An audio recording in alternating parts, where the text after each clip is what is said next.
لا حول ولا قوة إلا بالله العلي العظيم. أعوذ بالله السميع العليم من الشيطان الرجيم. بسم الله الرحمن الرحيم. الحمد لله خالق الخلق باسط الرسل خالق الأصباح ذي الجلال والإكرام والفضل والإنعام، ثم الصلاة والسلام والتحية والإكرام على سلطان الخلائق أجمعين وسيد الأولين والآخرين وخاتم النبيين وشفيع المذنبين ورحمة للعالمين ورسول المسدد والمصطفى الأحمد أبي القاسم محمد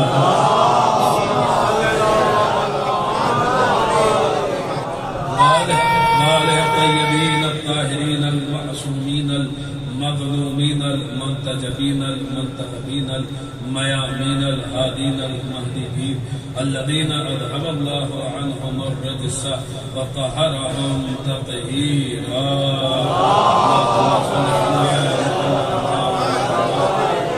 ولا سيما بقية الله في الأرضين روحي وأرواح العالمين لتراب محتمه فداه. القول مني في جميع الأشياء قوله من قول آل محمد عليه الصلاة والسلام فيما سروا وما أعلنوا فيما بلغني عنهم وما لم يبلغني. ولعنة الله على أعدائهم وغاضب حقوقهم ومنكر فضائلهم ومناقبهم وولايتهم أجمعين من الآن إلى يوم الدين. أما بعد فقد قال الله عز وجل أصحاب اليمين ما أصحاب اليمين. صلوات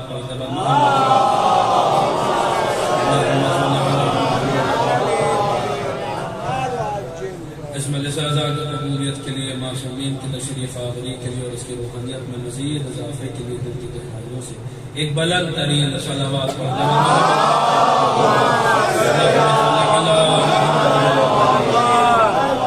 عزیزان گرامی قدر معزز سامعین موالیان امیر المؤمنین عزاداران سرکار عزیز الشہداء، اصحاب امیر المؤمنین کے حوالے سے ہماری گفتگو ہو رہی تھی اور آج یہ سلسلہ اپنے چھٹے مرحلے میں داخل ہو چکا ہے. ہم نے مختلف اصحاب امیر المؤمنین کا ذکر آپ حضرات کی خدمت میں پیش کیا. بات حضرت عمر سے شروع ہوئی تھی، بیسم عمار، اور اس کے بعد پھر مالک اشتر، حضرت محمد بن ابی بکر، اور کل بات جو ہے وہ حضرت حمید بن زیاد نخعی تک پہنچی تھی. عزیزان گرامی، روز ایسا ہو رہا ہے کہ میں آپ کی خدمت میں آیت تو پڑھ رہا ہوں لیکن اس کا ترجمہ ابھی تک پڑھنے کی نوبت نہیں ہے، اور کیونکہ موضوع اتنا زیادہ وسیع ہے اسی کو وہ دامن وقت کے اندر وہ سما ہی نہیں پا رہا ہے، وہ ختم ہی نہیں ہو پا رہا. تو میں یہ سوچ رہا تھا کہ اگر یہ 7 دن میں گزر گیا اور آیت کا ترجمہ تک سے نہیں پڑھا تو ہوگا کہ صاحب آیت تو پڑھ رہے ہیں مگر اس کا ترجمہ تک سے اور اس کے اس موضوع سے ربط کیا ہے. یہ گفتگو پہلے دن ہو جانی چاہیے، لیکن چونکہ پہلے دن اتنا زیادہ آپ حضرات کی خدمت میں بیان کیا گیا اور پھر اس کے بعد اتنا زیادہ رہ گیا، اس لیے میں نے وہاں پر اس آیت کا ترجمہ آپ کی خدمت میں نہیں کیا تھا. آج اس کو اس آیت کا ترجمہ سن لیجیے آپ حضرات، کیونکہ کئی بات رہ نہ جائے. دیکھیے قرآن مجید نے اس موضوع کی اہمیت کو بھی سمجھیے گا کیوں اسے موضوع قرار دیا. قرآن مجید نے اگر نوح کا ذکر کیا، اگر حضرت نوح کا ذکر کیا تو حضرت نوح کے ساتھ رہنے والوں کا بھی ذکر کیا. مومنین کون تھے؟ ان میں منافقین کون تھے. خدا نے اگر ابراہیم کا ذکر کیا تو ابراہیم کا ساتھ دینے والوں کا بھی ذکر کیا. اگر خداوند عالم نے اپنے کلام میں حضرت موسیٰ کا ذکر کیا ہے تو قوم بنی اسرائیل کا تذکرہ بھی کیا. اگر خداوند عالم نے جناب عیسیٰ کا ذکر کیا ہے تو جناب عیسیٰ کے حواریوں کا ذکر بھی کیا. یہ حواری لفظ اب آپ آشنا ہو گئے ہوں گے اس لفظ حواری سے. حواریوں کا ذکر بھی کیا ہے، جناب عیسیٰ کے حواریوں کا ذکر بھی موجود ہے. کیوں موجود ہے؟ اس کی ایک وجہ سامنے کی ہے، یعنی یہ تو سامنے کی وجہ کہ ظاہر سی بات ہے اگر ابراہیم کا ذکر ہو رہا ہے تو ہماری نظروں کے سامنے وہ ہستیاں بھی تو ہوں جنہوں نے ابراہیم کی پیروی کی ہے. اگر موسیٰ کا ذکر ہو رہا ہے تو ہماری نظروں کے سامنے وہ لوگ بھی تو ہوں جنہوں نے موسیٰ کی اتباع کی ہے. اگر عیسیٰ کا ذکر ہو رہا ہے تو ہماری نظروں کے سامنے وہ لوگ بھی تو ہوں جنہوں نے حضرت عیسیٰ کا ساتھ دیا. جیسے ہمارے رسول کا ذکر ہو رہا ہے تو ہمارے رسول کے باوفا اصحاب کا بھی ذکر ہو رہا ہے. دیکھیں باوفا اصحاب کا ذکر ہو رہا ہے جن کے متعلق قرآن کہہ رہا ہے محمد رسول اللہ والذین معہ اشداء علی الکفار والرحماء بینہم، کہ محمد رسول اللہ صلی اللہ علیہ وآلہ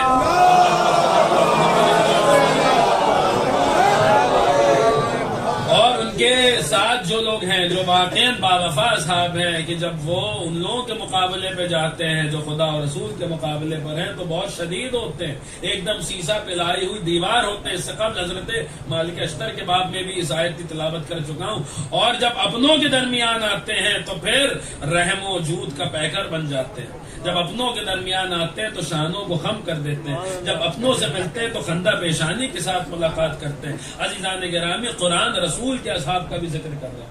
کیوں؟ کیونکہ رسول کا ذکر کر رہا ہے. تو ابھی تک طریقہ تو یہ تھا کہ جب قرآن نوح کا ذکر کر رہا ہے تو اصحاب نوح کا بھی ذکر کر رہا ہے.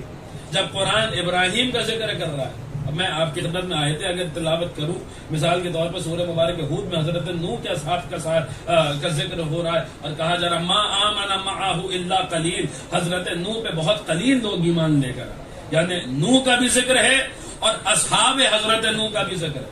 قرآن ابراہیم کا بھی ذکر کر رہا ہے اور اصحاب حضرت ابراہیم کا بھی ذکر کر رہا ہے. من تبعنی فإنہ منی، ابراہیم کہہ رہے کہ جو میری اتباع کرتا ہے وہ مجھ سے ہوتا ہے. یعنی ابراہیم کا بھی ذکر ہے اور اصحاب حضرت ابراہیم کا بھی ذکر ہے. موسیٰ کا بھی ذکر ہے اور اصحاب موسیٰ کا بھی ذکر ہے. عیسیٰ کا بھی ذکر ہے اور اصحاب عیسیٰ کا بھی ذکر ہے. ہمارے رسول کا بھی ذکر ہے اور اصحاب رسول کا بھی ذکر ہے.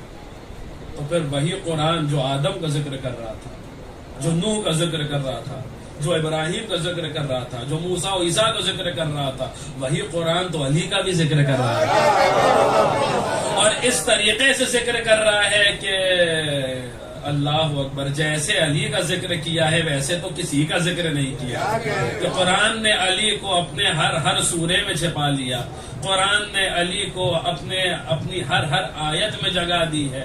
قرآن نے علی کا ذکر تو کس طریقے سے کیا ہے کہ زمانہ حیران ہے کہ قرآن کے نقطے میں آپ کو علی ملے گا، قرآن کے نقطے میں آپ کو مولا کے فضائل ملیں گے. تو جب علی کا ذکر ہو رہا ہے تو کیا صحاب امیر المومنین کا قرآن ذکر نہیں کرے گا؟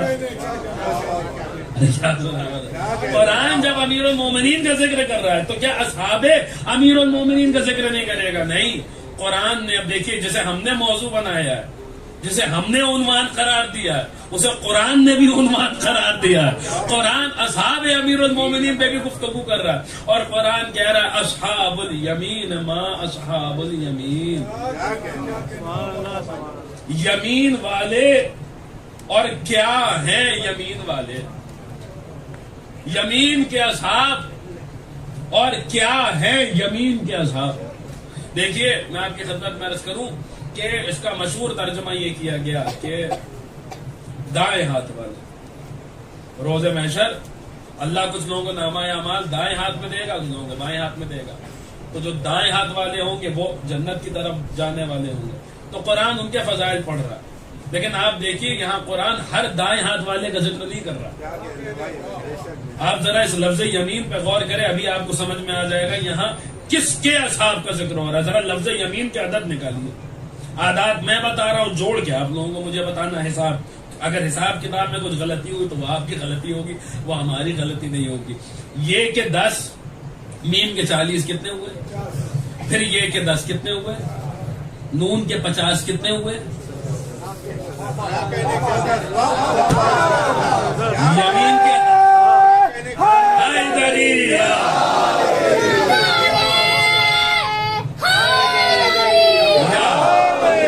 یمین کے عدد کتنے ہیں؟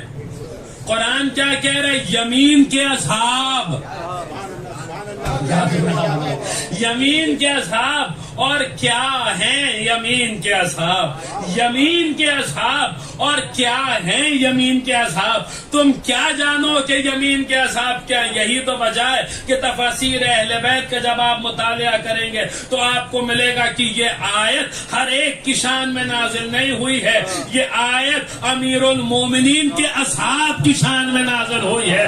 قرآن کہہ رہا ہے تم کیا جانو کہ اصحاب امیر المومنین کیا ہے، تم کیا جانو کہ میرے مولا کے اصحاب کیا ہے۔ گویا قرآن ہمیں پس پردہ سمجھا رہا ہے کہ دیکھو جب علی کے اصحاب سمجھ میں نہیں آتے تو ان اصحاب کا مولا کیسے سمجھ میں آتا؟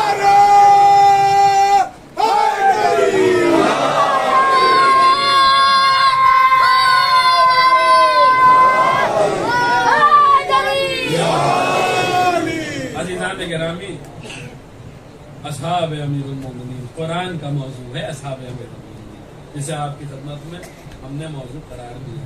بہرحال عزیزان گرامی، کل اعلان ہو چکا تھا کہ آج کس صحابی پر گفتگو ہوگی۔ دیکھیں امیر المومنین کے کچھ اصحاب وہ ہیں جو صرف مولا کے صحابی ہیں، یعنی مولا کائنات سے مخصوص ہیں۔ کچھ اصحاب وہ ہیں جو مولا کے بھی صحابی ہیں، امام حسن کے بھی صحابی ہیں، اور کچھ اصحاب وہ ہیں کہ جو رسول کے صحابی ہیں اور علی کے صحابی ہیں۔ دیکھیں غور فرمائیے، امیر المومنین کے اصحاب میں بھی جو ہے وہ کیٹیگری ہے، کچھ وہ ہیں جو رسول کے بھی صحابی ہیں اور مولا کائنات کے بھی صحابی ہیں۔ عزیزان گرامی دیکھیں کچھ ہستیاں وہ ہیں کہ واقعی نام تو سب نے سنا ہے، عمار یاسر۔ اس مجمع میں کون ایسا ہے جس نے عمار کا نام نہیں سنا؟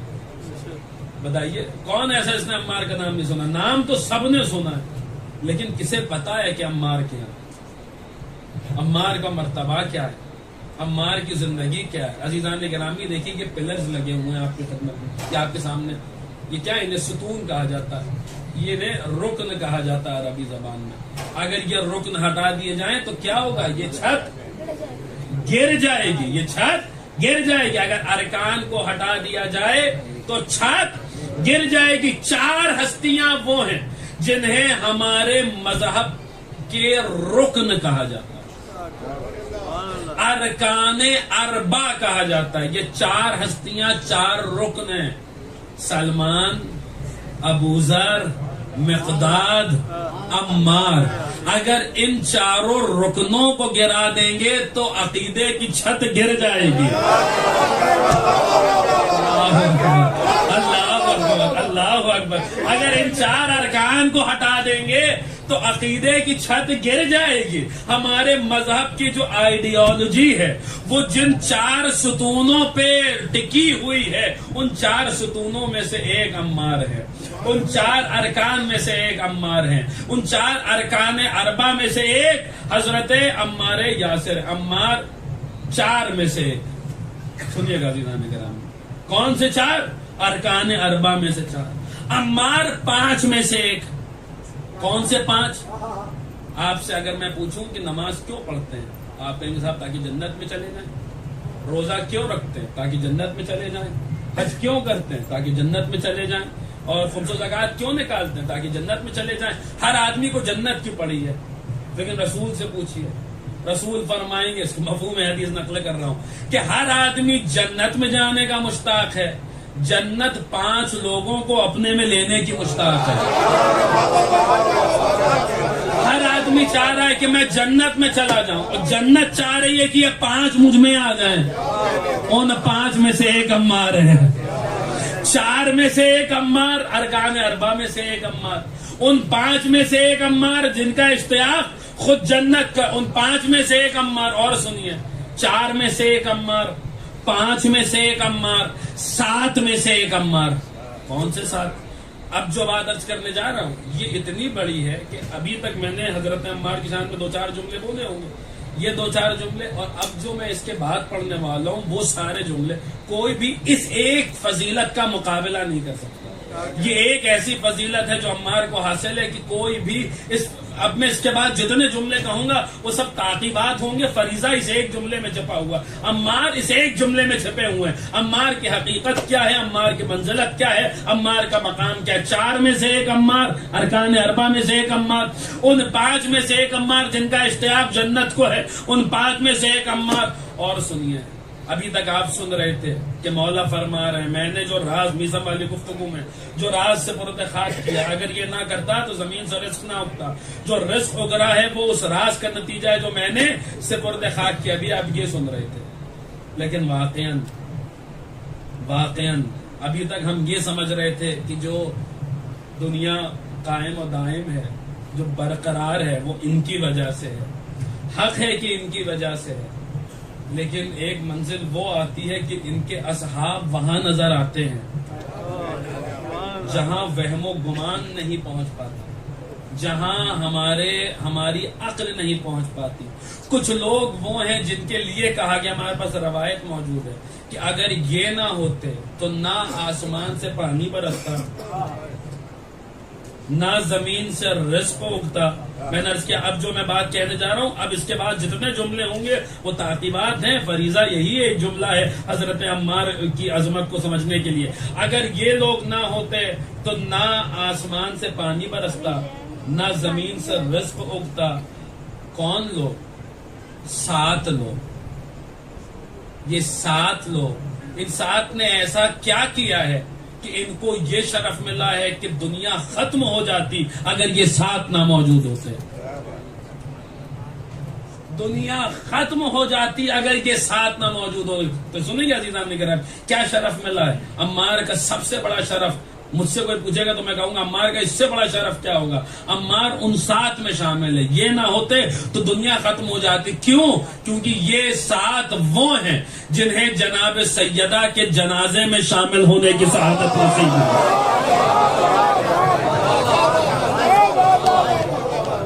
ایک صلوات پڑھ دیں آپ حضرات.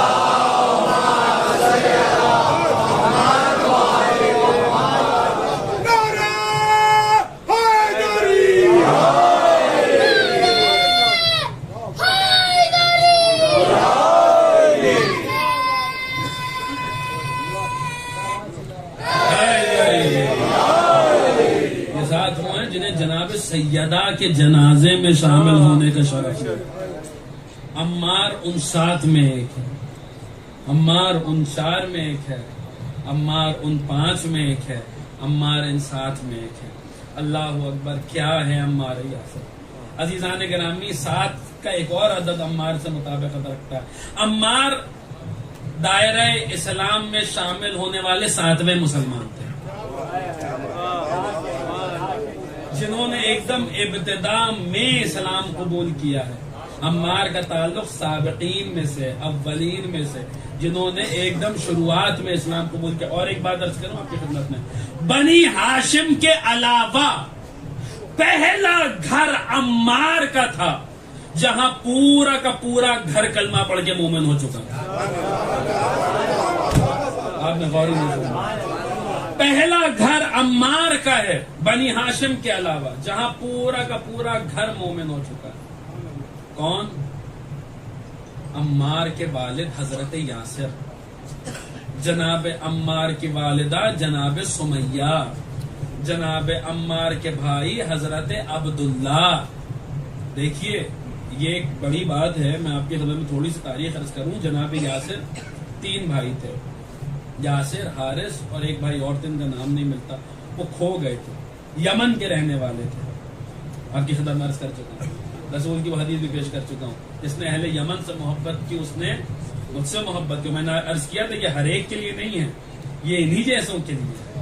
یعنی رسول فرما رہے ہیں کہ جس نے عمار سے محبت کی اس نے مجھ سے محبت کی. اویس جیسوں کے لیے, عمار جیسوں کے لیے, حارث حمدانی جیسے لوگوں کے لیے, مالک اشتر, کمیل ابن زیاد نقعی جیسے لوگوں کے لیے.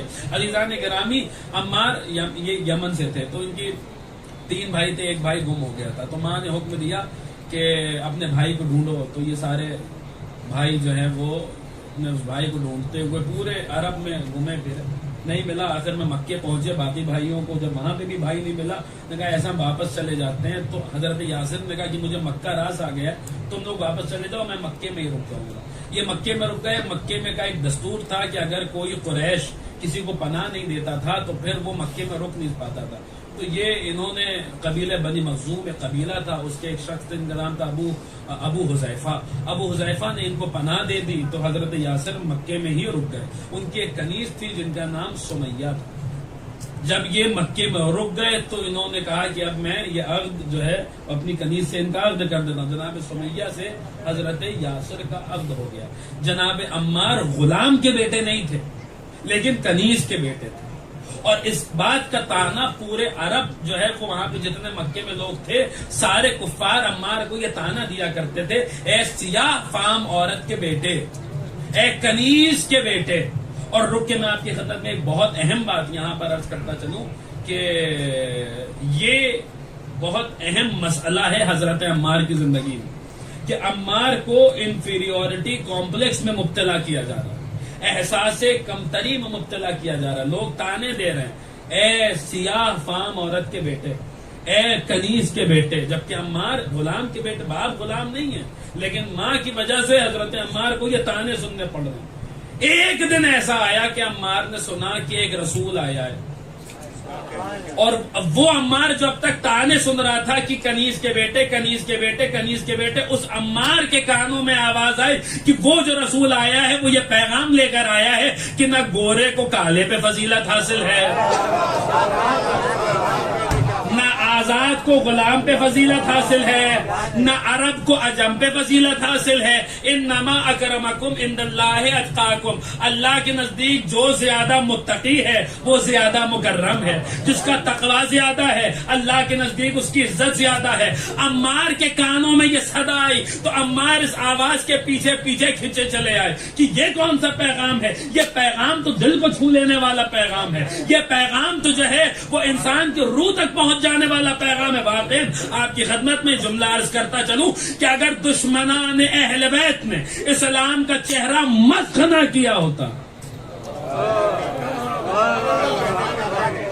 اسلام کا پیغام تو اتنا خوبصورت تھا, اتنا خوبصورت تھا کہ ہر انسان اس کی طرف کھینچا چلا آتا. واقعی یہ نقصان دشمنان اہل بیت نے کیا ہے, یہ نقصان غاصبان خلافت نے کیا ہے, یہ نقصان غاصبان حق امیر المومنین نے کیا ہے, اور یہ نقصان اہل بیت کا نقصان نہیں کیا, یہ نقصان اسلام کا نقصان ہوا ہے, یہ نقصان مسلمانوں کا نقصان ہوا ہے. عزیزان گرامی, عمار اس آواز کی طرف کھینچے چلے.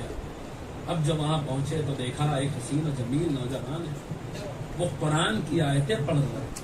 اب سنیے گا, عمار اور قرآن کا بھی ایک بڑا گہرا رشتہ ہے. چند آیتیں سنی تھی عمار نے کہ فوراً اسلام لے آئے. 7ویں مسلمان ہیں نمبرنگ کے حساب سے عمار, ایک دم شروع میں چند آیتیں سنی تھی. گھر لوٹے, اپنے والد سے کہا بابا کیا پیغام ہے, کیا آیتیں ہیں, جیسا ان کا خدا ہے ویسا کسی کا خدا نہیں, جیسی ان کی کتاب ہے ویسی کسی کی کتاب نہیں. بابا ذرا آئیے میں آپ کو بھی لے کے چلوں. یاسر کو لے کر آئے, یاسر نے بھی بس چند آیتیں سنی فوراً کلمہ پڑھ لیا.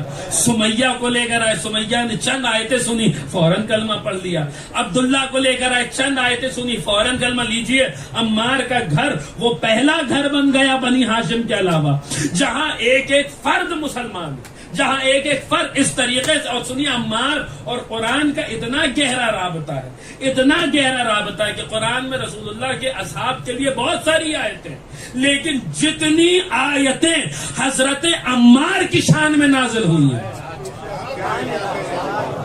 تھوڑا سا حضرات بیدار ہو, جتنی آیتیں حضرت عمار کی شان میں نازل ہوئی ہیں اتنی آیتیں کسی کی شان میں نازل نہیں ہوئی.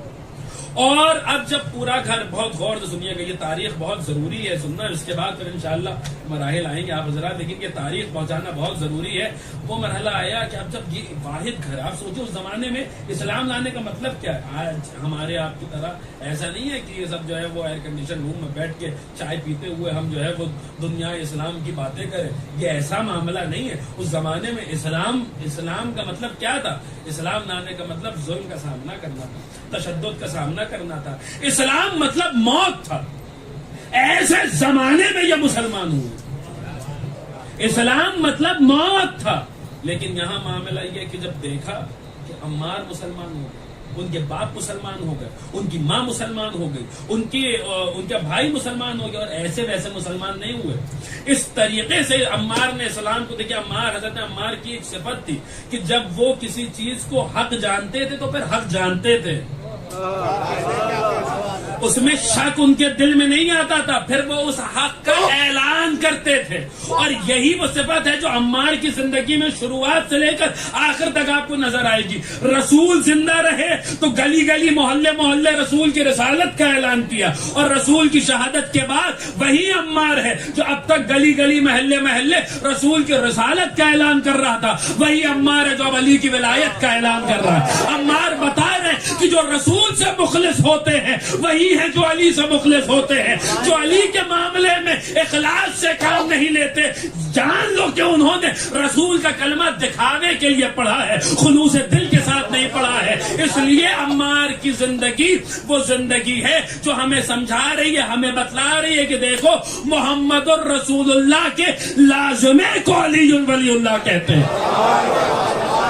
ایک صلوات پڑھیں آپ حضرات.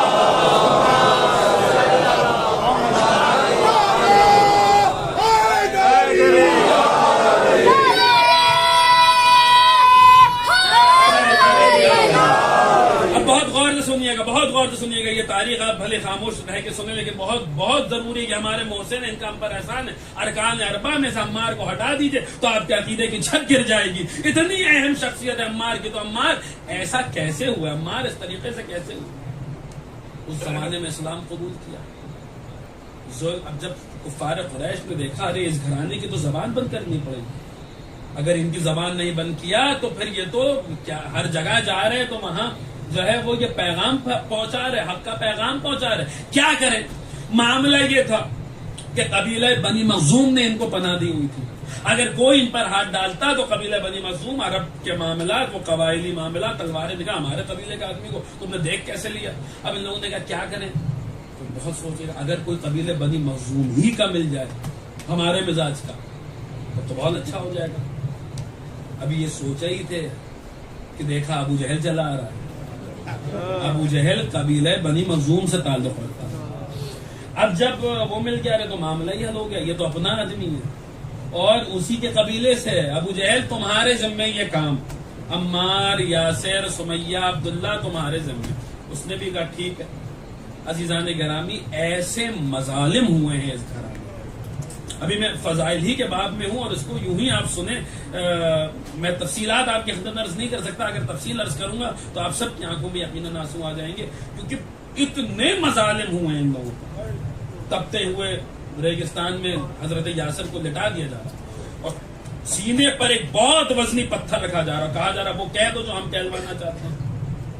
جناب سمیہ کو تپتی ہوئی دھوپ میں کھڑا کیا جا رہا، عمار کو لوہے کی زرہ پہنا کر تپتی ہوئی دھوپ میں چوراہے پر، ایسی دھوپ کہ جہاں دماغ کھول جائے، ایسی دھوپ میں عمار کو تپتی ہوئی لوہے کی زرہ پہنا کے کھڑا کیا جا رہا ہے. عمار، سمیہ، عبداللہ، یاسر وہ کہو جو ہم کہلوانا چاہ رہے ہیں. مگر یہ گھرانہ ہے کہ زبان پر ایک ہی کلمہ ہے، احد احد احد احد. وہ ایک ہے، وہ ایک ہے. تمہارے کہنے سے ہم اسے دو نہیں کہیں گے. اور پھر عجیب جملے حضرت عمار فرماتے تھے کہ جیسا ہمارا خدا ویسا کسی کا خدا نہیں، جیسی ہماری کتاب ویسی کسی کی کتاب نہیں. عزیزان گرامی میں بہت مختصر کر رہا ہوں کیونکہ اگر اس کی تفصیل عرض کروں گا تو آپ برداشت نہیں کر پائیں گے. یقیناً آپ کی آنکھوں میں آنسو آ جائیں گے. بہت سخت مصائب ہے جو اس وقت گزرے ہیں. رسول نے جب یہ منظر دیکھا ہے تو رسول نے آل یاسر کے لیے کہا اے یاسر کی اولاد، اے آل یاسر، تم ابھی جو مصائب برداشت کر رہے ہو اطمینان رکھو، جنت میں تمہارے لیے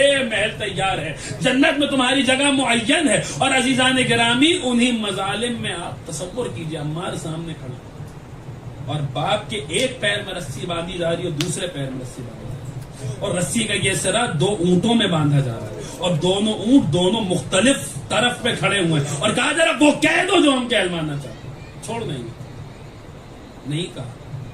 دونوں اونٹ. جناب یاسر شہید ہو گئے اور جناب سمیہ ان کی ماں، وہ شہادت تو اس سے بھی زیادہ دردناک تھی. جناب سمیہ تاریخ اسلام کی پہلی شہیدہ ہیں. عمار اس ماں کا بیٹا ہے جس ماں نے تاریخ اسلام میں وہ پہلی خاتون جس نے اپنا خون دیا ہے اسلام کو. باپ بھی شہید ہے، ماں بھی شہید ہے، بھائی بھی شہید ہے. یہ تینوں شہید ہو چکے ہیں، بس عمار زندہ. بس عمار. اب سنیے گا عزیزان گرامی، عمار زندہ. لوگوں نے بہت پریشان کیا، آخر میں عمار نے وہ کہہ دیا جو وہ کہلوانا چاہتا تھا.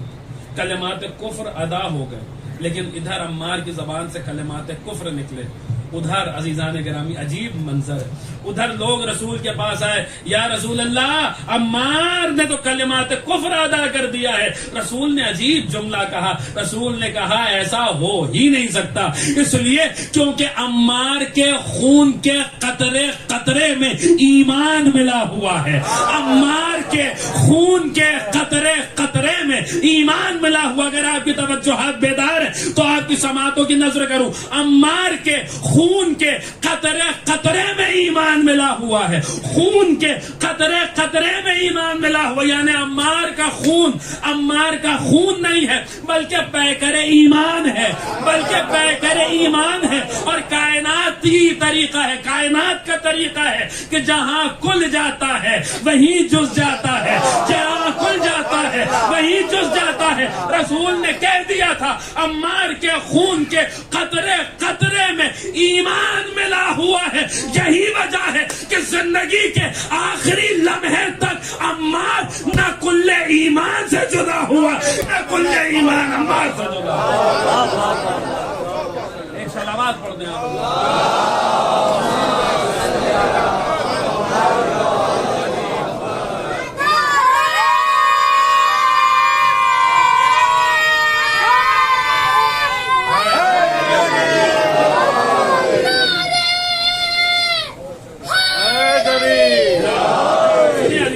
بہت جلدی، میرے پاس وقت تمام ہو رہا ہے، بہت جلدی مجھے ابھی بہت مرحلہ طے کرنا. عمار کے اوپر اتنے ظلم ڈھائے گئے، مگر عمار ہے جو اٹے گئے، اپنے جو کہہ دیا وہ کہہ دیا، اپنے ایمان پر مکمل ہو. عزیزان گرامی ایک جملہ اور سنتے چلیے، آپ کی توجہات کی نظر کروں. عمار کے صرف والد کو قتل نہیں کیا گیا، کیونکہ عمار جھک نہیں رہے تھے، عمار تسلیم نہیں ہو رہے تھے. عمار کے باپ کو قتل کیا گیا، عمار کی ماں کو قتل کیا گیا، عمار کے بھائی کو قتل کیا گیا. یہیں پہ نہیں، عمار کے گھر کو جلا دیا گیا. آپ کی سماعتوں کی نظر کروں، یہ جملہ ابو جہل نے عمار کے گھر میں آگ لگائی. ابو جہل نے عمار کے گھر میں آگ لگوائی. آپ سمجھیے، ان کا مزاج سمجھیے. ہر زمانے کے ظالم کا یہی مزاج ہے.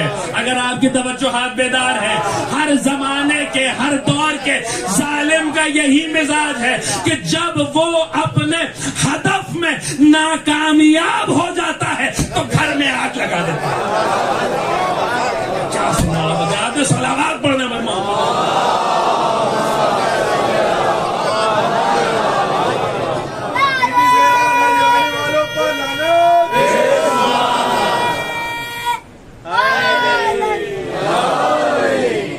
گرامی. عمار اتنے مظالم کے بعد کچھ نکل گیا زبان سے. عمار سر جھکائے رسول. کیا ہو گیا عمار؟ یا رسول اللہ اب تو میرا کیا ہوگا؟ میری زبان سے وہ نکل گیا جو نہیں نکلنا چاہیے. رسول نے کہا عمار تمہارے دل کی کیفیت کیا تھی؟ عمار تمہارے دل کی کیفیت کیا تھی؟ عمار نے کہا یا رسول اللہ میرا دل ایمان پہ مطمئن تھا. زبان پہ ان کے کلمات تھے، دل میں ایمان تھا. ایمان پہ صرف ایمان تھا نہیں بلکہ ایمان پہ مطمئن تھا. لیجئے فوراً آیت چلی آئی، من کفر باللہ من بعد ایمانے، جو کفر کرے اللہ کے ساتھ ایمان لانے کے بعد. کس حالت میں؟ اس حالت میں کہ اسے مجبور کیا جائے. وَقَلْبُهُ مُطْمَئِنٌ بِالْإِيمَانِ، اسے مجبور کیا جائے اور اس کا دل ایمان پہ مطمئن ہو. تو پھر ایسے شخص کا کوئی معاملہ نہیں ہے جس کی زبان پہ کفر آ جائے مگر دل میں ایمان ہے کیونکہ اسے مجبور کیا جا رہا ہے. تو ایسے شخص کیا ہو رہا ہے؟ تقیہ کا حکم ہے جو عمار کے ذریعے آ رہا ہے. یہ حکم تقیہ ہے جو عمار کے ذریعے آ رہا ہے. رہتی دنیا تک جو اعتراض بھی تشیع پر ہوگا کہ تم لوگ تقیہ کرتے ہو جھوٹ بولتے ہو، کہاں ہے تقیہ؟ قرآن عمار کی شان میں یہ آیت اللہ نازل کر رہا ہے. اور یہ آیت صرف عمار کی شان میں نازل نہیں ہو رہی ہے, رہتی دنیا تک ہر مرد مومن کے لیے یہ جواب دیا جا رہا, اگر کوئی تم پر اعتراض کرے تو کہہ دینا کل عمار نے تقیہ کیا تھا, آج ہم تقیہ کر رہے ہیں. اور یہ عمار کی عظمت سمجھیے, یہ تقیہ کیا ہے؟ یہ تقیہ وہ ہے جسے امام معصوم نے کہا کہ التقیہ تو دینی و دین و آبائی, تقیہ میرا بھی دین ہے, میرے آبا و اجداد کا بھی دین ہے. عظمت سمجھیے عمار کی کیا ہے, جس عمل کو امام معصوم اپنا دین قرار دے, اس عمل کا جواب قرآن مجید میں جس شخصیت کے لیے آئے اسے عمار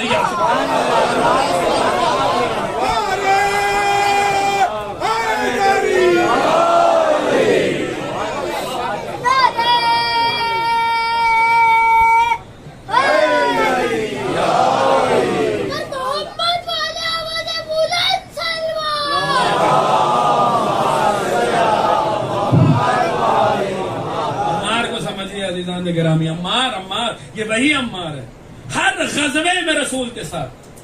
دیکھیے عمار کی عظمت واقعا کیا کہنے عمار کی. ہم آپ جب کسی بات کو بیان کرتے ہیں تو کہتے ہیں امام نے یہ فرمایا. عمار کو سمجھیے گا, امام بعض ایسی احادیث ہمارے پاس موجود ہے جہاں امام کہہ رہے ہیں عمار نے یہ فرمایا. جس کے فضائل زبان امامت پر آئیں اسے عمار یاسر کہتے ہیں. امام بتا رہے ہیں کہ عمار کیا ہے. کون بتا رہا؟ ہمارے اور آپ کے دوسرے امام, امام حسن مجتبیٰ علیہ.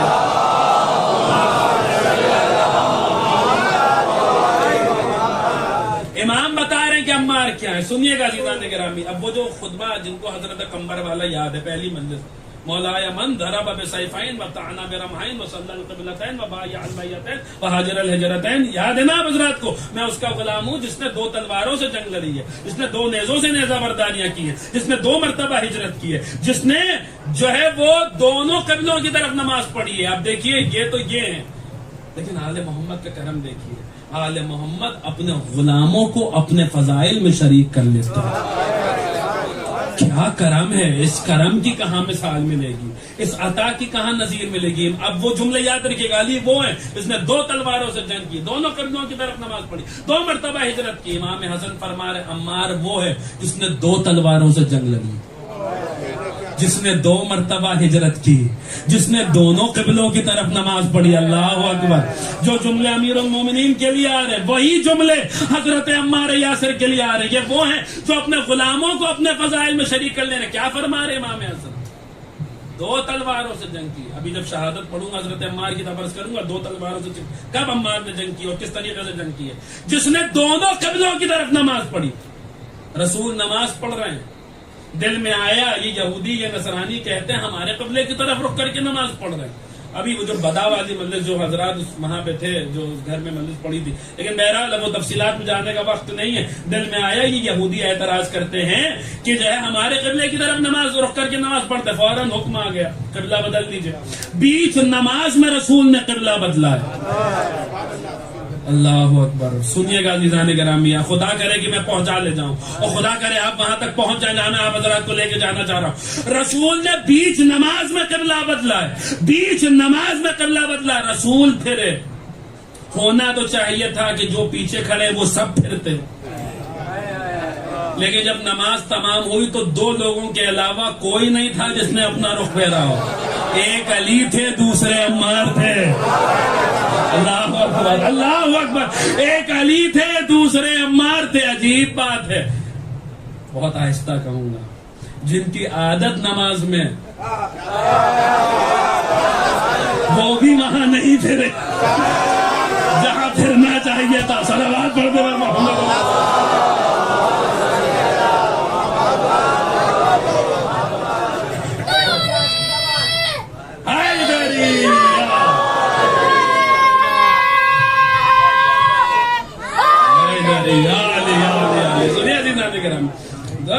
ایک علی ہے دوسرے عمار ہے.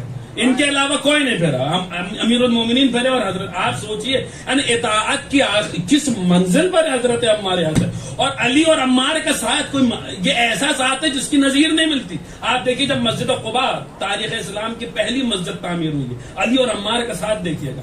جب تاریخ اسلام کی پہلی مسجد تعمیر ہو رہی ہے تو رسول نے ایک صحابی کو دوسرے صحابی کا ساتھی بنایا، اور طریقہ یہ کہ ایک جو ہے وہ اینٹیں لے کر آئے گا اور دوسرا دیوار کو چننے کا کام کرے گا. ہر صحابی دوسرے صحابی کا ساتھی بنایا گیا، ہر صحابی دوسرے صحابی کا ساتھی بنایا گیا، ہر صحابی دوسرے صحابی کا ساتھی بنایا گیا. مگر جب بات عمار کی آئی، عمار کو کسی صحابی کا ساتھی نہیں بنایا. میں پہنچا لے جاؤں، عمار کو کسی صحابی کا ساتھی سنیں گے، سارے صحابی، ہر صحابی دوسرے صحابی کا ساتھی ہے. ایک اینٹیں لا رہا ہے، دوسرے دیواریں چننے کا کام کر رہا ہے. تنہا عمار کے حصے میں یہ شرف آیا. عمار کا ساتھی کون ہے؟ عمار کا ساتھی وہ ہے جو مرد میدان ہے. عمار کا ساتھی وہ ہے جو کل ایمان ہے. عمار کا ساتھی وہ ہے جو حبیب الاحباب ہے. عمار کا ساتھی وہ ہے جو قطب الاقطاب ہے. عمار کا ساتھی وہ ہے جو وسیع رسول ہے. عمار کا ساتھی وہ ہے جو زوج بطول ہے. کہ تنہا عمار کا شرف تھا. عمار کا ساتھی وہ ہے جو مظہر العجائب ہے. عمار کا ساتھی وہ ہے جو فارس المشارق والمغارب ہے. ہر صحابی کا سایہ، ہر صحابی کا ساتھی ہوا ہے. تنہا عمار ہے جسے علی کا ساتھی بنایا گیا.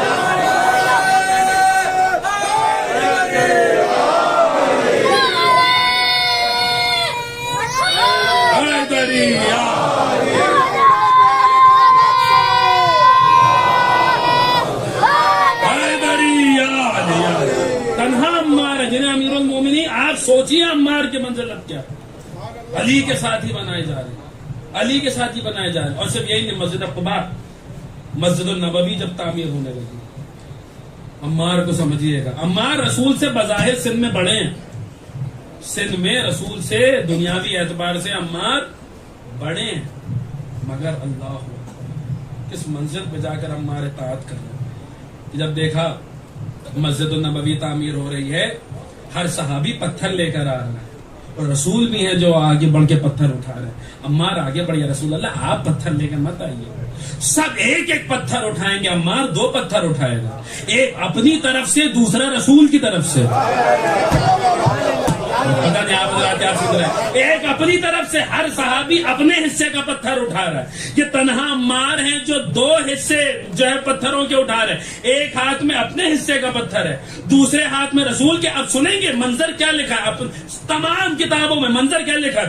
دونوں ہاتھوں میں وزنی پتھر لے کر عمار آگے بڑھ رہے ہیں. ایک ہاتھ میں رسول کے طرف کا پتھر، رسول کے حصے کا پتھر ہے، ایک ہاتھ میں اپنے حصے کا پتھر ہے. عزیزان گرامی، یہی وہ مرحلہ ہے جہاں وہ پہلی دفعہ رسول نے وہ مشہور زمانہ حدیث ارشاد فرمائی ہے، جس کا ذکر تمام جو ہے معتبر کتابوں میں، صحیح بخاری میں بھی اس کا ذکر موجود ہے. اور یہ حدیث ہمارے مذہب کے بنیادی حجتوں میں سے اور حجج میں سے ایک حجت ہے. ہمارے مذہب کی حقانیت کی بنیادی دلائل میں سے ایک دلیل. اور یہ حدیث ہمارے بچے کو یاد ہونی چاہیے کہ سب ایک ایک پتھر لا رہے تھے. اس منزل پر عمار ہے جو 2 پتھر اٹھا رہے ہیں، اور رسول ہیں جو آگے بڑھ کے اپنے ہاتھوں سے عمار کے چہرے سے پسینہ پوچھ رہے ہیں، عمار کے چہرے سے پسینہ پوچھ رہے ہیں. اور یہ کہتے جا رہے ہیں، اے سمیہ کے بیٹے، اس وقت تیرا کیا حال ہوگا جب تجھے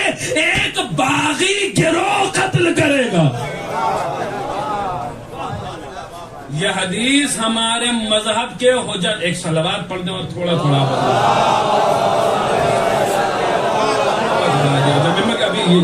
ایک صلوات اور پڑھ دیں پر محمد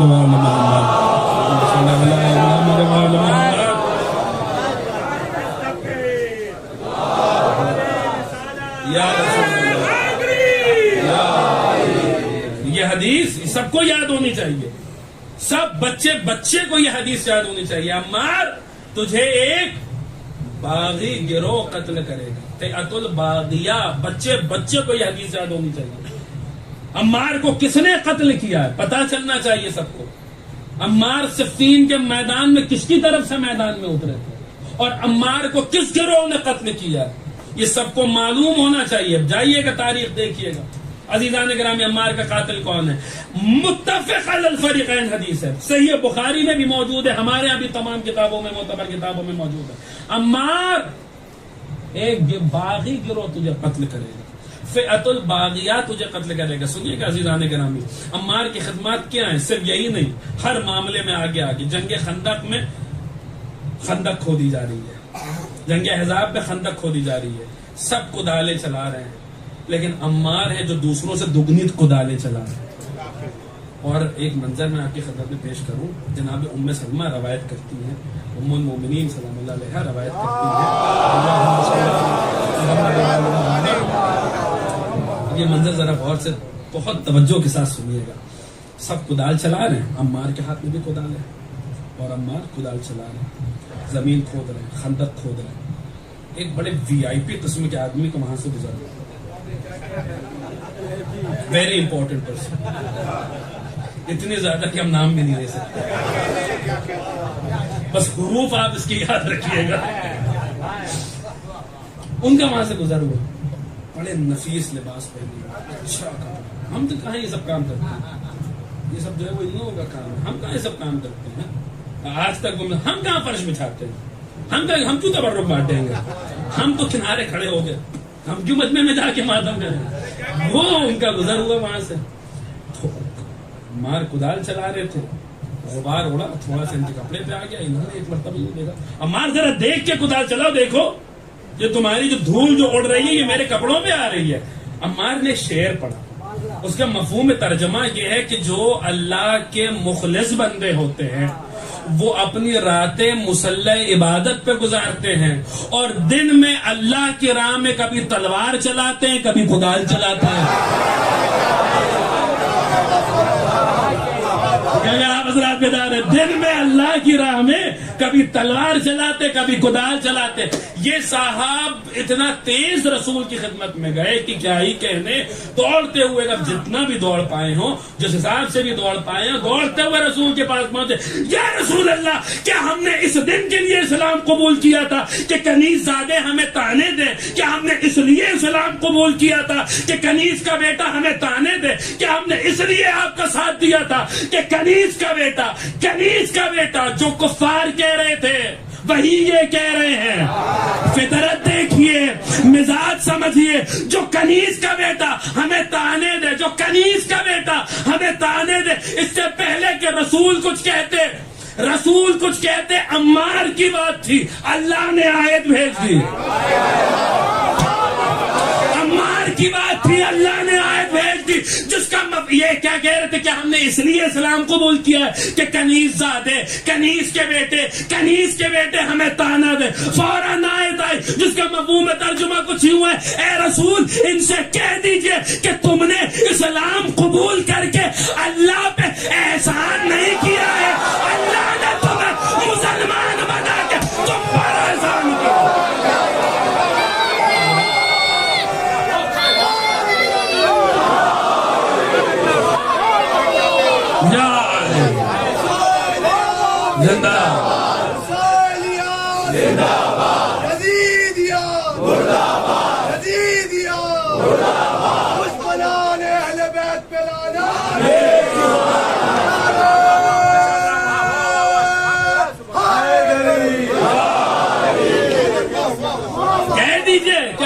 تم پر احسان کیا ہے کہ تمہیں مسلمان بنا دیا.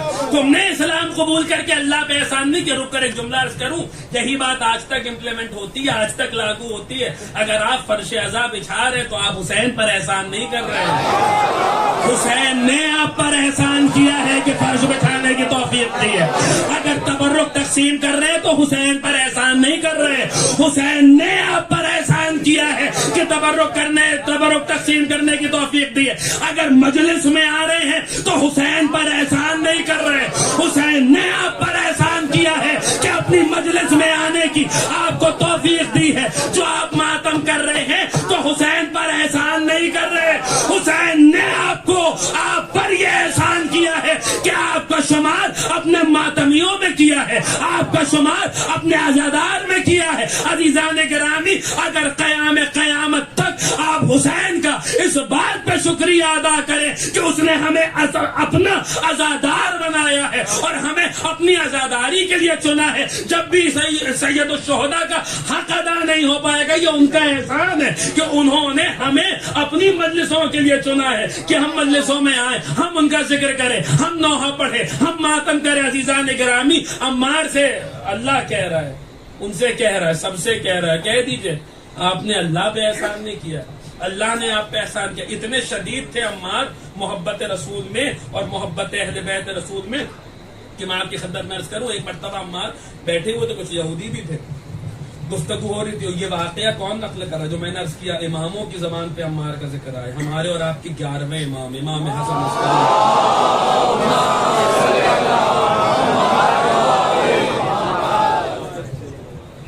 11ویں امام نے اس کا ذکر کیا. تو کس طریقے سے ذکر کیا؟ امام فرماتے ایک دن عمار بیٹھے ہوئے تھے, کچھ کفار تھے, اے کنیز کے بیٹے, رسول کے ساتھ دے رہے ہو تم, جنگ احد ہو چکی تھی, دیکھا کیا ہوا احد میں, قتل ہو گئے تم لوگ. عمار کے جواب, وہاں حذیفہ بھی تھے, عمار بھی تھے,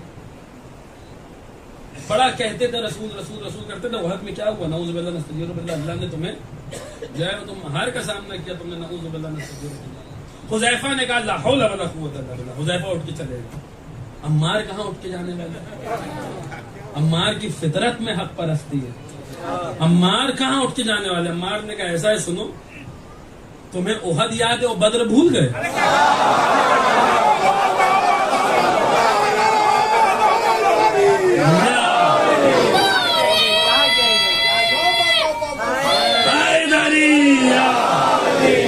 جلدی عرض کر رہا ہوں, تمہیں احد یاد ہے, بدر بھول گیا. وہ 313 کے مقابلے میں ہزاروں کا لشکر تھا, وہ بھول گئے. پھر کیا ہوا احد میں؟ جو ہوا کہ احد میں یہ ہوا کہ بدر میں ہم نے رسول کی بات مانی.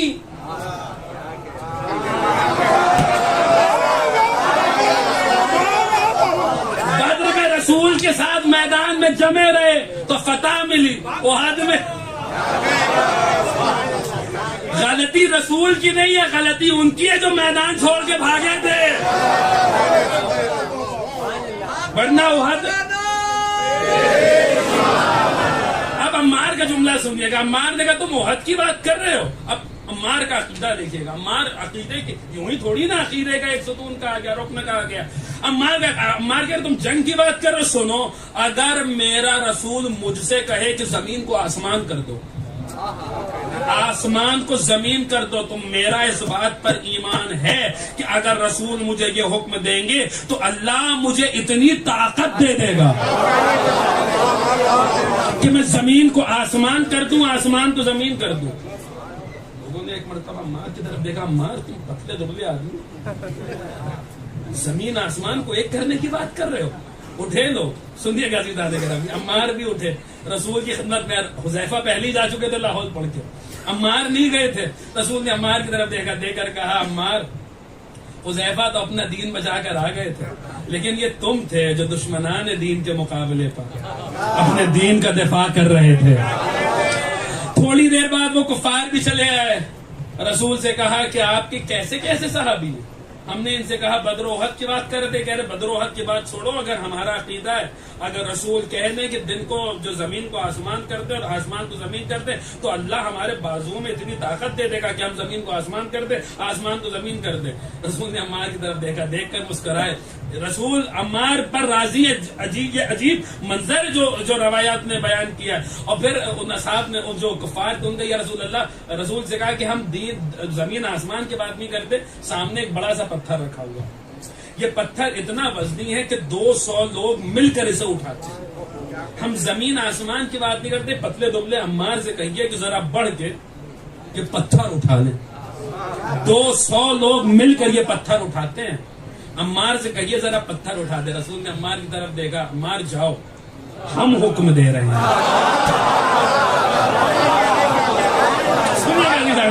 ہم حکم دے رہے ہیں. عمار بھی پورے جوش عقیدت میں آگے بڑھے. وہ پتھر جسے 200 لوگ مل کر اٹھاتے تھے, ایک مرتبہ ہاتھ اس کے نیچے رکھا اور یوں عمار نے پتھر کو بلند کیا، اور جب پتھر کو بلند کر لیا تو پھر رسول نے پوچھا، یا وہاں پہ کسی جو موجود شخص تھا اس نے سوال کیا، عمار اس پتھر کا وزن تمہارے ہاتھ پہ کیسا لگ رہا ہے؟ عمار نے کہا یوں لگ رہا ہے جیسے میں نے ہاتھوں پہ کوئی تنکا اٹھایا ہو، یوں لگ رہا ہے جیسے میں نے ہاتھوں پہ، اب سنیے گا عزیزان گرامی، سنتے رہیے گا، یوں لگ رہا ہے جیسے میں نے ہاتھوں پہ کوئی تنکا اٹھایا ہو۔ عزیزان گرامی، عمار نے اپنا اختیار دکھلایا ہے، اپنے مولا کا اختیار سمجھایا ہے، غلام کی فضیلت دکھلائی ہے، آقا کی فضیلت سمجھائی ہے۔ اگر غلام کے ہاتھوں پہ پتھر تنکے کی طرح ہو سکتا ہے تو مولا کے ہاتھوں پہ باب خیبر،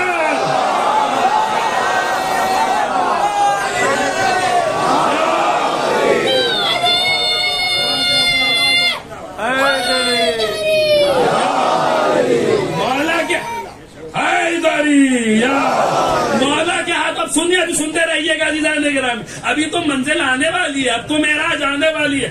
عمار کا جو ہے وہ یوں کہا جائے، عمار کا دل اسی پہ نہیں مانا، اب تو پورے جوش عقیدت میں، دیکھو تم لوگ کہہ رہے تھے، اب دیکھو پتھر ہاتھوں پہ، سامنے دور ایک پہاڑ نظر آ رہا تھا، عمار نے کہا یہ بھی لو، کہہ کے پتھر کو پہاڑ کی طرف پھینکا۔ پہاڑ دور ہے، وہ پتھر جسے 200 لوگ اٹھاتے تھے، دیکھنے والی آنکھوں نے دیکھا وہ پتھر سیدھے جا کر پہاڑ پہ گیا۔ رسول نے جب یہ منظر دیکھا تو رسول بھی اور خوش ہوئے، عمار بھی تم جوش عقیدت سے جو ہے وہ لبریز ہو رہا ہے۔ عمار سے کہنا، عمار اب تم ایک کام کرو، اس پہاڑی پہ چلے جاؤ، وہاں اس سے بھی بڑا پتھر پڑا ہے۔ اب سنیے گا عزیزان گرامی، وہاں اس سے بھی بڑا پتھر پڑا، جاؤ جا کے وہ بھی اٹھا کے ان کو دکھلاؤ۔ عمار کہتے میں پہاڑ دور تھا، عمار کہتے میں نے 2 قدم ہی میں چلا تھا کہ اللہ نے میرے لیے تیو درس کر دیا، میں پہاڑ کی بلندی میں پہنچا۔ وہ پتھر تھا جو اس پتھر سے زیادہ وزنی تھا، وہ پتھر تھا جو اس پتھر سے زیادہ وزنی تھا۔ عمار کہتے ایک مرتبہ میں نے وہ پتھر اٹھایا اور پورے جوش عقیدت میں وہ پتھر پہاڑ کی بلندی سے پھینکا، اس زور سے پتھر پھینکا تھا کہ جب رسول کے سامنے وہ پتھر آیا ہے، ان لوگوں کے سامنے وہ پتھر آیا ہے تو پتھر چکنا چور ہو گیا، اس کے چھوٹے چھوٹے ٹکڑے لوگوں کی نظروں کے سامنے تھے۔ رسول نے ایک مرتبہ لوگوں کی طرف دیکھا اور دیکھ کر کہا تم نے دیکھ لیا، تم نے دیکھ لیا، اب اس سے زیادہ تعجب خیز بات بتاؤں؟ کہا کہ ہاں بتا دیجئے، اب تو تعجب خیز چیزیں دیکھ ہی رہے ہیں، آپ بھی اور بتا دیجئے۔ رسول نے کہا اس پتھر کا کیا وزن ہے، اس پتھر کی کیا بات کرتے ہو؟ اگر کوئی بندہ زمین و آسمان کے وزن کے برابر گناہ کرے اور پھر سچے دل سے اللہ کی بارگاہ میں توبہ کر لے اور ہمارا محب ہو تو اللہ کی اس کے گناہوں کو ایسے چکنا چور کر دیتا ہے جیسے عمار نے اس پتھر کو چکنا چور کیا ہے۔ یہی میں نہیں رکے، پھر رسول نے فرمایا اس کے برعکس بھی ہے، مفہوم نقل کر رہا ہوں، اس کے برعکس بھی ہے۔ اگر کوئی بندہ یا پتھر کیا زمین و آسمان کے وزن کے برابر عبادتیں کرتا ہو اور اس کے دل میں ہمارے لیے ذرہ برابر بھی عداوت پائی جاتی ہو، اللہ اس کی عبادتوں کو ایسے چکنا چور کرتا ہے جیسے عمار نے اس پتھر کے ٹکڑے ٹکڑے کیے، جیسے عمار نے اس پتھر کو چکنا۔ رسول اپنی ایک اور حدیث کی تائید فرما رہے ہیں، جس حدیث کو خدا سخن میر بابر علی انیس نے نظم کیا تھا۔ وہ حدیث کیا ہے کہ بندہ 1000 سال عبادت اگر کرے اور زر بقدر کوہ احد راہ حق میں دے، 1000 سال اگر عبادت کرے، کوہ احد کے برابر سونا راہ خدا میں دے، 1000 مرتبہ پیدل حج کرے اور صفا و مروہ کے درمیان ظلم و ستم سے قتل بھی کیا کر دیا جائے، اگر دل میں ذرہ برابر بغض علی ہے، اوندھا منہ جہنم میں جائے گا، اوندھا منہ جہنم میں بھیجا جائے گا۔ میر انیس کہہ رہا بندہ 1000 سال عبادت اگر کرے اور زر بقدر کوہ احد راہ حق میں دے، حج بھی 1000 بار پیادہ ہو کر کیے اور بے گناہ قتل بھی ہو ظلم چور سے، ارے ہو بے علی نہیں ہے، اگر دل کے جام میں جنت کی بو نہ پہنچے گی اس کے مشاعر۔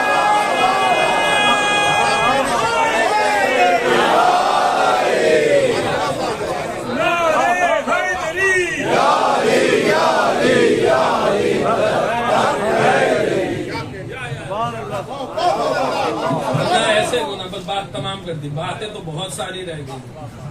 عمار, یہی عمار ہے. کس میں دم ہے جو عمار سے کچھ بولے؟ کیونکہ اتنا جلیل القدر مرتبہ عمار نے پایا, ایسا مرتبہ عمار نے پایا. بزرگ ترین اصحاب نے سب اس بات پر عمار کی عظمت پہ متفق ہیں. عزیزان گرامی, عمار صرف صحابی نہیں, عمار عالم. عمار صرف صحابی نہیں, عمار فقیہ, اور ایسے فقیہ اس پہ بھی سب کا اتفاق ہے. بعد میں ایک بہت بڑے صاحب جو تخت پہ بیٹھے تھے, انہیں تیمم نہیں آتا. مسلمانوں کو لیڈ کرنے چلے تھے, تیمم نہیں آتا تھا. سب متفق ہیں انہیں تیمم سکھانے والے عمار ہیں. عزیزان گرامی, جسے تیمم نہ آتا ہو, اسلام کا المیہ یہی ہے, جسے تیمم نہ آتا ہو اسے تخت پہ بٹھا دیتے. عزیزان گرامی, ان کے مقابلے پہ لاتے جن کے لیے آئے تطہیر نازل ہوئی ہے. عمار وہ شخصیت, یہی وجہ ہے کہ بعد میں ایک آخری بات, تو بہت کام کی بات سن لیجیے کیونکہ وقت ہو گیا, 1 گھنٹہ ہو گیا مجھے پڑھتے ہوئے, اور بہت ساری باتیں عمار کے بارے میں رہ گئی. کہ آج تک اعتراض کیا جاتا ہے عبداللہ ابن سبا, عبداللہ ابن سبا, عبداللہ ابن سبا. یہ جو ہے, یہ ایک عبداللہ ابن سبا نام کا ایک آدمی تھا, اسی نے ان لوگوں کو جو ہے وہ شروعات کی ہے. وہی جو ہے وہ مدینے کی گلیوں میں جا کر کہتا تھا کہ علی حق ہے, علی حق ہے, علی حق ہے, علی حق ہے, حق علی کے ساتھ ہے. کیا تم جو ہے وہ علی جو ہے وہ پیغمبر اسلام کی جانشین, ان کے وسیع ہیں. اور وہی تھا, اور اسی نے جو ہے یہ پورا فتنہ فساد تاریخ اسلام میں شروع کیا ہے. یہ عبداللہ ابن سبا جن لوگوں نے تحقیق کی ہے, بہت ڈھونڈنے کے بعد بھی کوئی نہیں ملا. اصحاب کے زمانے تک میں کوئی روایتی نہیں عبداللہ ابن سبا کی. بعد میں تابعین کے زمانے میں کسی نے کہا, اسی قول کو پھر بعد میں آنے والوں نے نقل کیا. لیکن عبداللہ ابن سبا کے جو ڈسکرپشن بتایا گیا, جو اس کے بارے میں تاریخی حقائق بتائے گئے, وہ ہمیں کچھ اشارے دے رہے ہیں. عبداللہ ابن سبا تھا کون؟ سب نے کہا کہ عبداللہ ابن سبا یمن کا رہنے والا تھا. پہلی بات, عبداللہ ابن سبا وہ تھا جو سیاہ فام کنیز کا بیٹا تھا. دوسری بات, سب نے کہا عبداللہ ابن سبا مدینے کی گلیوں میں نکل کر علی کے فضائل پڑھتا تھا. کڑی سے کڑی کو جوڑیے, بات سے بات کو ملائیے. ہمت تو نہیں تھی کسی کی عمار کا نام لے کر کسی کے لیے کچھ کہنے کی. ہمت تو نہیں تھی عمار کا کہ کہیں عمار ابن یاسر نے, عمار یاسر نے ان لوگوں کی شروعات کی ہے, ہمیں عماری کہا جاتا. عماری کو کہنے کی ہمت ہی نہیں تھی, عماری کہہ دیتے ہمیں تو ثابت ہو جاتا حق کس کی طرف ہے. اس لیے کہ اتنی ساری حدیثیں عمار کی شان میں زمان رسالت سے صادر ہو چکی ہیں, عمار کا نام نہیں لے سکتے تھے. تو ایک اور نام بنایا گیا, عبداللہ ابن سبا کا نام بنایا گیا. لیکن تاریخی حقائق بتا رہے کہ عبداللہ ابن سبا کوئی نہیں تھا, یہ عمار تھے, یہ عمار یاسر تھے, جن کے فضائل کو چھپانے کے لیے, جن کی شخصیت کو چھپانے کے لیے عبداللہ ابن سبا کو بنایا گیا. یہ عمار یاسر اگر کہہ دیتے تو پھر کون ان کی بات سنتا, کون ان کی بات سنتا. عزیزان گرامی, یہی عمار ہے جن کے لیے رسول بہت ساری حدیثیں ہیں کہ تجھے ایک باغی گروہ قتل کرے گا.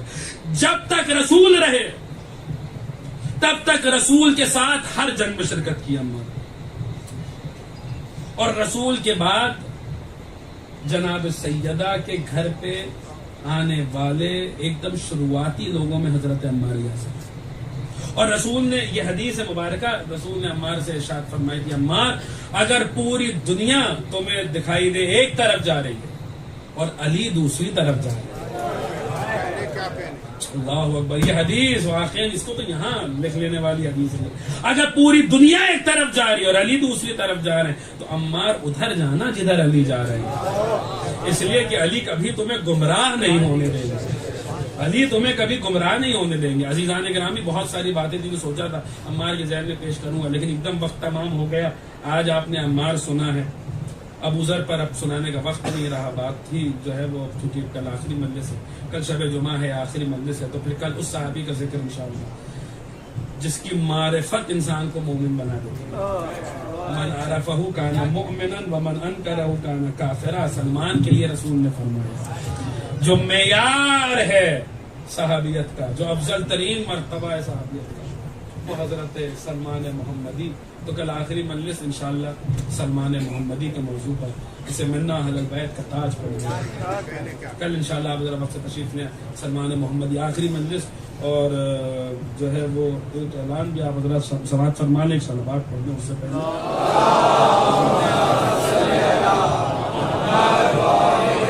کہا گیا ہے یہ اعلان بھی کرنے کو کہ سنڈے کو 21 اگست 4 بجے رضا خانہ زینب مہاکالی نوری ایسٹ میں وہ جلوس اعزا ہے اس میں آپ حضرات شرکت فرمائیں. بہرحال عزیزان گرامی، امیر المومنین کی ظاہری خلافت میں عمار علی کے ساتھ ساتھ ہے، اور یہی وجہ عمار نے علی کا اتنا ساتھ دیا ہے، اتنے مظالم کا سامنا کرنا پڑا عمار کو کہ عمار وہ ہے جنہیں کیسے بتایا جائے، کہاں یہ حقائق سنائے جائیں، کسے سنایا جائے. لوگ جو ہے وہ عمار کو کس طریقے سے مدینے میں مارا گیا، مدینے میں مسجد النبوی میں جس مسجد کی کو تعمیر کرنے میں عمار پیش تھے، وہاں عمار کو اتنا مارا گیا کہ عمار کی پسلیاں ٹوٹ گئی. عمار بے ہوش پڑے رہے 3 دنوں تک عمار کو کشا تھا.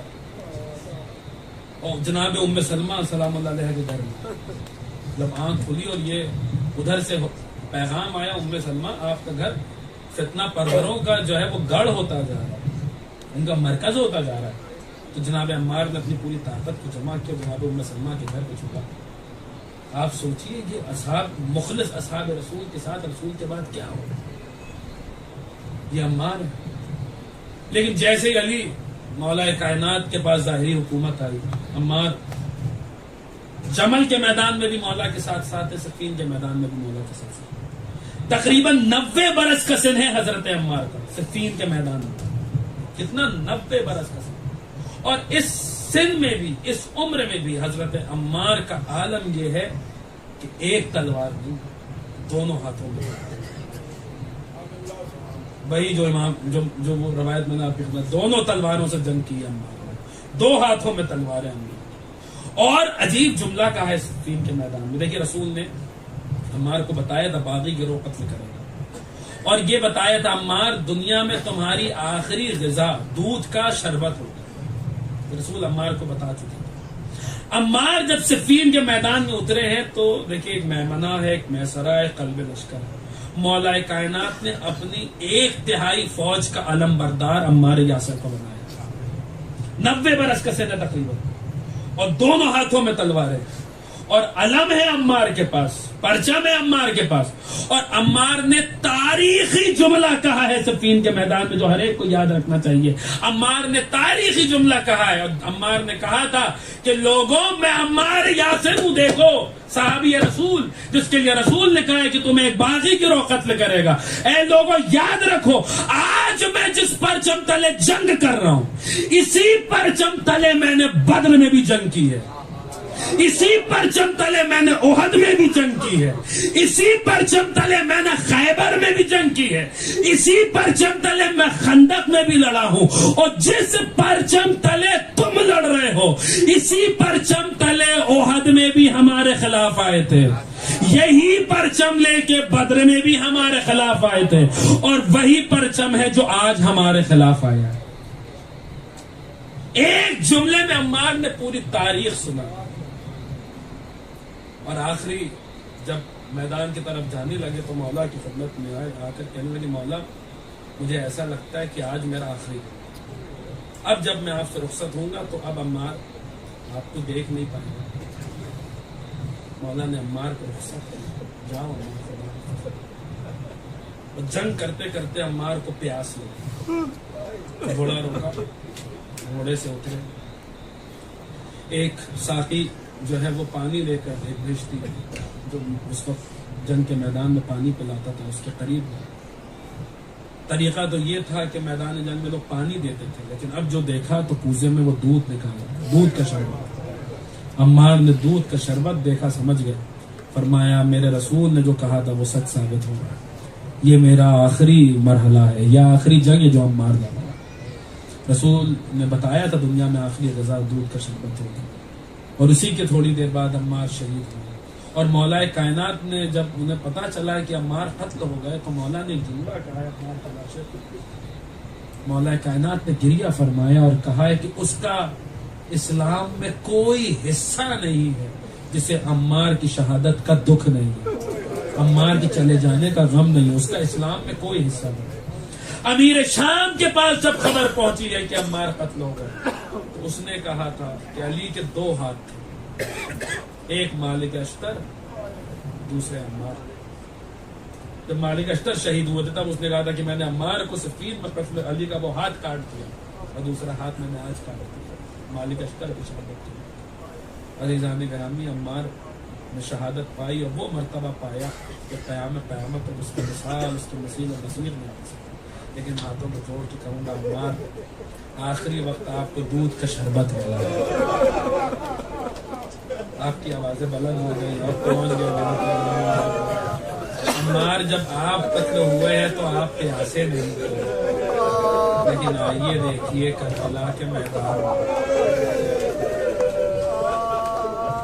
کیا ہو رہا ہے، کس طریقے سے شہداء ہیں جو میدان جنگ میں جا رہے ہیں، حسین کے اصحاب ہیں جو کئی دنوں کے پیاسے، حسین کو ذبح کیا جا رہا ہے اس عالم میں کہ حسین پیاسے ہیں، حسین کا علی اصغر پیاسا قتل کر دیا گیا، حسین کا اکبر پیاسا دنیا سے چلا گیا۔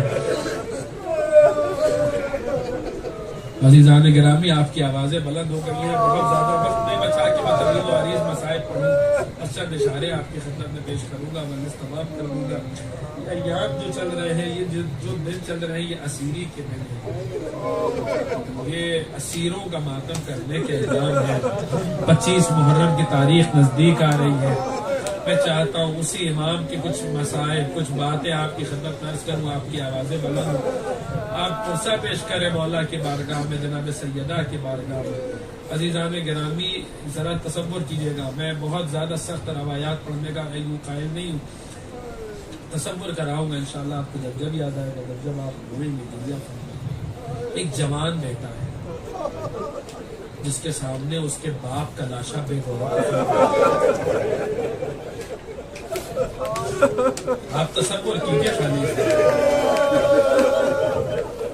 وہ بیٹا کیا کرے، کس طریقے سے اسے قیدی بنایا گیا۔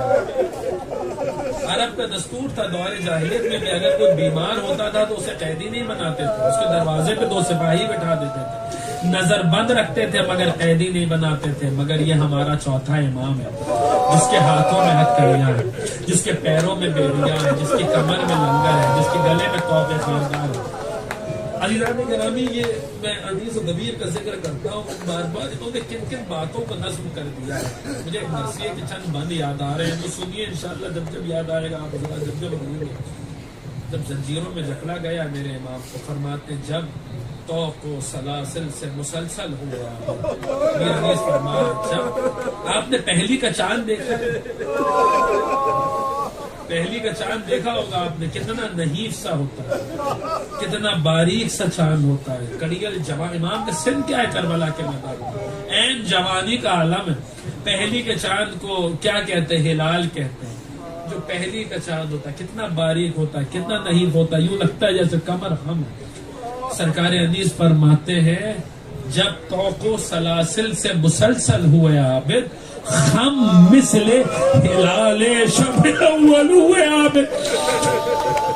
جیسے پہلی کا چاند ہوتا ہے نا، ایسے میرے امام کا بدن ہو گیا تھا جب توق و سلاسل سے مسلسل ہوئے عابد، خم مثل ہلال شب اول ہوئے عابد۔ اس طرح سے راہی سوئے مقتل ہوئے عابد، آدھا تو چلے گھوڑوں پر، پیدل ہوئے عابد، آدھا تو چلے گھوڑوں پر، پیدل ہوئے عابد، آدھا تو چلے گھوڑوں پر، پیدل ہوئے عابد۔ مرکز نہ بنا باپ کا یہ فکر بڑی تھی، ایک جان ہزی لاکھ مصیبت میں پڑی تھی۔ ارے تلواریں لیے چاروں طرف ظلم کے پانی، نیزے حلقے میں دل ہزاروں کے وہ یوسف ثانی۔ ارے غربت کا علم، بے قدری، تشنہ دہانی، وہ توق کا لنگر، وہ سلاسل کی گرانی۔ مڑ کر کبھی زینب کے رخ پاک کو دیکھا، بیڑی کبھی دیکھی، کبھی افلاک کو دیکھا، بیڑی کبھی دیکھی، گرامی یہ جو بیڑیاں ہیں، یہ جو لنگر ہے، یہ جو ہتکڑیاں ہیں، یہ جو توق ہے، یہ کیسے، میں نے کسی مجلس میں عرض کیا تھا، اب یہاں دوہرا دے رہا ہوں جو مومنین وہاں نہیں موجود تھے تاکہ ان تک کی بات پہنچ جائے. یہ لوہے کی ہیں، یہ توق لوہے کا ہے، یہ ہتکڑیاں لوہے کی ہیں، یہ بیڑیاں لوہے کی ہیں، یہ لنگر لوہے کا ہے، یہ توق لوہے کا. لوہے کی صفت کیا ہوتی ہے؟ جب آپ اسے دھوپ میں رکھتے ہیں تو لوہا گرم ہوتا ہے، جب گرمی منزل عروج میں پہنچتی ہے تو لوہا رنگ بدلنے لگتا ہے، جب یہ سرخی منزل کمال پہ پہنچتی ہے تو لوہے سے دھواں نکلنے لگتا ہے. بڑھیا کتب مقاتل، وہ عرب کی قیامت کی دھوپ، میرا امام گلے سے لے کر پاؤں تلک لوہے سے جگڑا ہوا ہے. جب گرم ہوتی ہے تو رنگ بدلتی ہے، جب رنگ وہ سرخی منزل عروج میں پہنچتی ہے تو دھواں نکلنے لگتا. زنجیروں کا حال یہ تھا کہ مجھے نہیں معلوم سکینہ بی بی کی پیاس کب بجھی، بیوی کو پانی کب ملا، لیکن یہ جملہ پڑا ہے کہ وہ ننھی سی بہن اپنے بھائی کے پاس آ کر کہتی تھی بھیا پریشان نہ ہو، جیسے ہی پانی ملے گا سب سے پہلے تمہاری زنجیروں میں ڈال دو.